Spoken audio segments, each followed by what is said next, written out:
So I first heard about What Matters to Me at a person-centred care event in the SECC.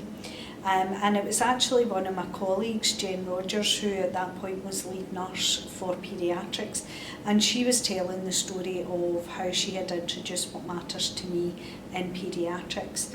And although both Jen and I worked in Greater Glasgow and Clyde and we were both lead nurses, their paths had never really crossed. But something resonated with me that day when Jen talked about asking the children and getting the children to write about what mattered to them. And some of the things, absolutely, for me, working in older people's care, really, it really struck a bell with me. So I went back to my unit where I was lead nurse for older people's wards in the Southern General, as it was at the time, and thought, yeah, we could really do this for older people. So we started to kind of just think about how we could do this in our setting, and all we did was we went onto the internet and we just drew some bubbles, and we drew bubbles with the idea of the patient in the centre and just some bubbles around about it telling us, and we asked patients. So we decided initially we would only ask patients who had a cognitive impairment, so patients who maybe had dementia, and we would ask their families to tell us a bit about them and what mattered to them. And that really worked really, really well, because some of the things that we found out about the patients, we would never have been able to get that information. So I remember the very first lady that we ever tried What Matters to Me on was a lady who had come into hospital following a fall at home. She had actually fractured her femur, so she'd fallen in hospital despite her best efforts, and had broken her hip, and she was still continually trying to get up and to move about, and it was so to the stage where I actually had to have a nurse sitting with her 24 hours a day just to keep her safe.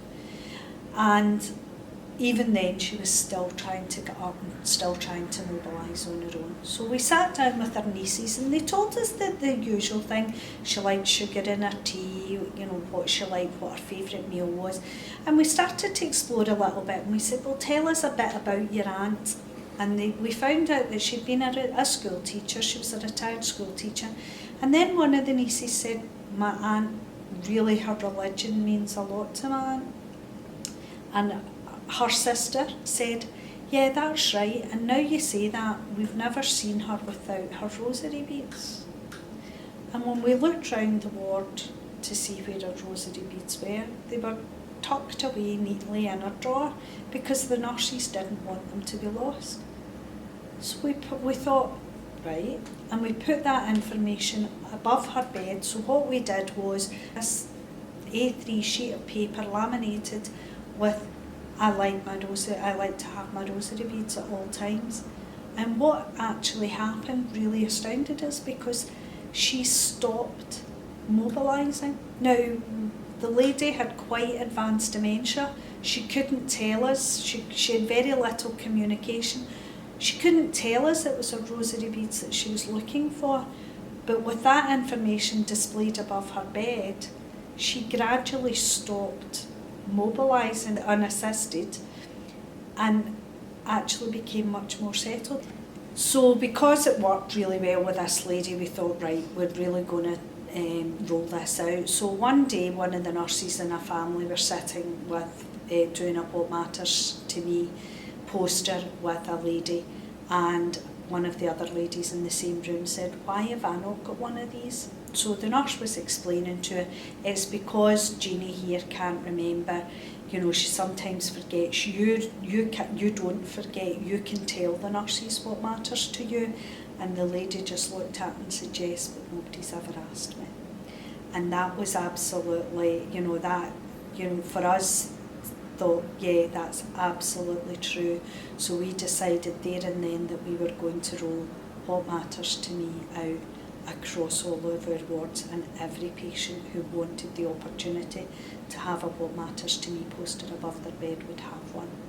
And I remember vividly doing it with one patient And the nurses were able to tell me absolutely everything about this lady.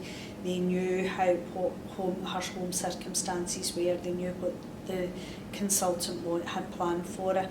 But when we did a What Matters to Me, what we actually discovered was that this lady had lived in Rio de Janeiro for 42 years of her life, and she spoke fluent Portuguese, and that she had an MBE, and that she was in the Women's Air Force during the war.